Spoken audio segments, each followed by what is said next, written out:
Spanish league ഫുട്ബോളിൽ Barcelona ആദ്യ മത്സരത്തിൽ ഇറങ്ങുന്നു. രാത്രി 1 മണിക്ക് തുടങ്ങുന്ന മത്സരത്തിൽ വലൻസിയാണ് എതിരാളികൾ. ഇംഗ്ലീഷ് പ്രീമിയർ ലീഗിൽ ആഴ്സണൽ, ലിവർപൂൾ ടീമുകൾക്കും ഇന്ന് മത്സരമുണ്ട്.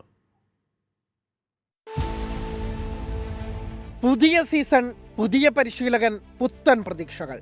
ലാലിഗ കിരീടം വീണ്ടെടുക്കാനുള്ള പോരാട്ടം തുടങ്ങുന്നു FC ബാഴ്സലോണ. സ്ഥാനമൊഴിഞ്ഞ സാവി ഹെർണാണ്ടസിന് പകരം കറ്റാലൻസ് കളത്തിലിറങ്ങുന്നത് ഹാൻസി ഫ്ലിക്കിന് കീഴിൽ. വണ്ടർ കിഡ് ലമീൻ യമാലിനെ മുന്നിൽ നിർത്തി പഴയ പ്രതാപം വീണ്ടെടുക്കാമെന്ന പ്രതീക്ഷയിലാണ് ബാഴ്സ. കൂട്ടിന് റോബർട്ട് ലെവൻഡോവ്സ്കിയും ടെർ സ്റ്റേഗനും ഇൽക്കെ ഗുന്തോഗനും പുതുതായി ക്ലബിലെത്തിയ ഡാനി ഓൾമോയുമെല്ലാമുണ്ട്.